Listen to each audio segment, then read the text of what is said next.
Hello everyone, in today's tutorial I'll be showing you how to create this simple vector potion bottle using Gravit.io. So hop over to Gravit and log into your account. Let's start by creating our document. Click on paper size, then A5, that'll give us a nice basic size canvas to work from. I'm going to zoom in just a little bit, and we're going to start by using the shape features to create our image. So click on the rectangle to create your first shape, and then let's click again and create another rectangle shape. You can drag them around in position and find that center line whenever you create each shape. Next I'm going to click ellipse. When I draw the ellipse, I'm holding down the shift key so that my circle is a perfect circle. Drag it until it's centered. Then click on the top right and select all, so drag and click and drag. Over on the right we can change the color of our image by selecting fill, or we can delete the color altogether. So I've deleted the fill. I can click on border and the plus sign to add a border. Change this number to change the thickness of the border, so that's 5 pixels there. I can click on the colored circle to change the colors. I think I'm going to switch this back down to 3 pixels. It's a little thick. Most of your edits are done on the right menu. If you click on the top right and click Union, that's going to merge our 3 shapes together to create one shape, which we can now click and drag, and we can center it on our canvas. So we created our shapes, we removed the background color and added an outline, and then we merge this together. So let's select all of these again. Right click and click connect or convert to path. That's going to allow us to use the sub select tool to now edit individual anchor points. So if I hold down shift in order to click 2 points at one time, and then over on the right menu I have a slider that says corners. When I drag that around, I can change the corners from hard right angles to more like softer curves. So hold down shift when you're selecting 2 points and drag the little corner slider. Also make note that I am using the sub select tool right now and not the regular select tool. The sub select allows us to click on the points on a pathway and do individual edits. When we use the regular select tool, that's more of like clicking on the whole shape. So I've rounded out the corners. Up next, I'm going to draw another ellipse. Hold down the shift key and try to make this circle a little bit smaller than your first. So if it's not quite the right size, hold down the shift and then drag the corners to be a little smaller. Come over to the right menu and let's change this color to like a light blue. If it has a border on it, delete the border.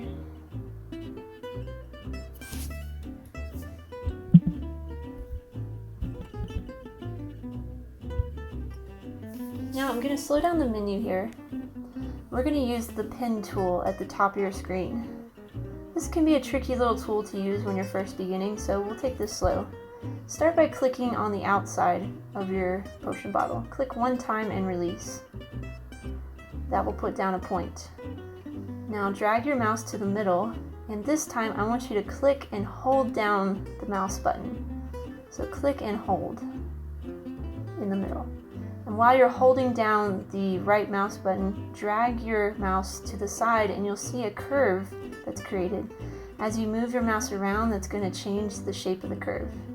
When you release the mouse, it's automatically going to create another curve after that, which we want. So we're going to click again one time and release outside. When you create one curve, it'll automatically try to make another curve. Click and release on the outside, and the next one will be a straight line.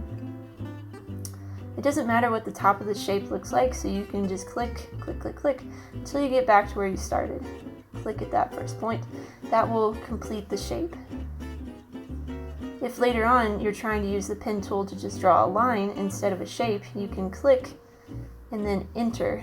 When you hit enter, it finishes the line. If you're making a shape, you've got to bring the line back around to your beginning point. Now, when we were making that curve shape, after making one curve, it automatically wants to create a second curve. If later on you're doing something different and you don't want two curves in a row, you can click the last anchor point that you had and it will go back to being a straight line. The key to making curves though is clicking with your mouse, holding down the mouse key or the mouse button, and then dragging it until you get the curve. Don't stress too much over these because you can, after you complete your shape, you can go back in there and edit the points. And just to demo what I mean, here I'm showing you what it looks like as you can kind of drag these points around with sub select, and you can totally change your shape completely if you have to. It's nice to get it close to right on the first try, but if you know, kind of messed it up a little bit, don't stress. Just use the sub select and make some edits, or hit Ctrl Z and try again. Okay, so hold down Shift and select both of those shapes, go up to the top menu and hit subtract this time. And you'll notice what happened here now is the second shape I drew, subtracted and cut out from the blue circle. In order to make that tool work, you've got to select both things, the blue circle and the kind of weird shape that we drew. Now I'm using the ellipse tool to draw two more circles. Hold down Shift, select the two circles and the blue shape, and use subtract again. Now we've just cut out two circles out of our potion bottle liquid. Now let's try adding a gradient. So go over to your colors, and when you're in the color menu of your fill, at the top there's a bunch of options for different types of gradients. We're going to use the linear gradient here, but you can play around with them just to see what other types are in there. So select color, select linear gradient, and let's change the colors of our liquid. If you drag the circles at the end of this line, you can adjust the direction of your gradient or how long it's stretched out. So we can shorten this a little bit. We've got a blue color, and if I click on this black square at the end, I can change that from black to, let's go with more of a pink color.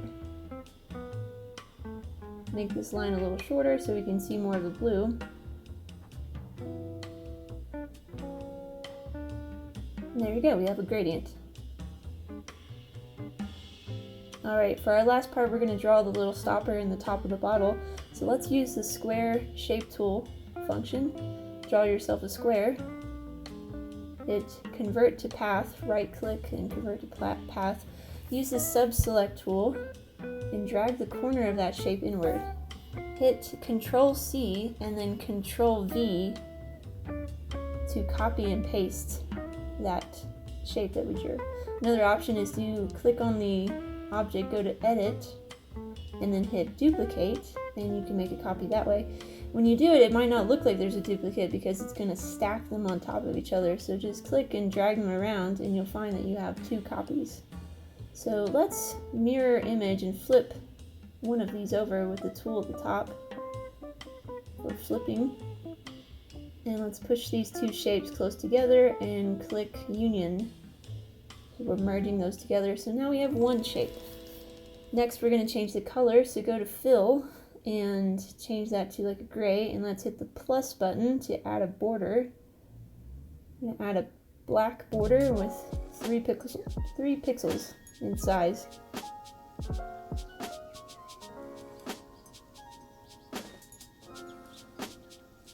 Then just drag this over to your bottle and center it on the bottle.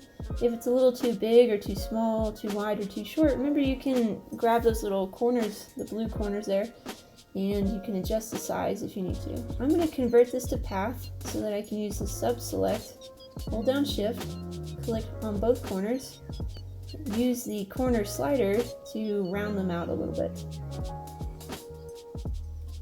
The very last thing I'm going to do down here is try out the text function. So click on that T at the top for text and you can add your name. On the right menu, you'll see there's some new options now for editing text, changing the color, changing opacity, that sort of thing, and deciding how to align it. So you can add your name to the bottom, line things up in the center, make whatever sort of adjustments you feel like for that addition.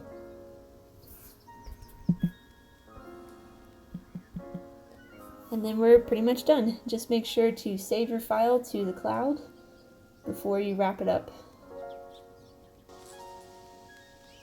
And that's it.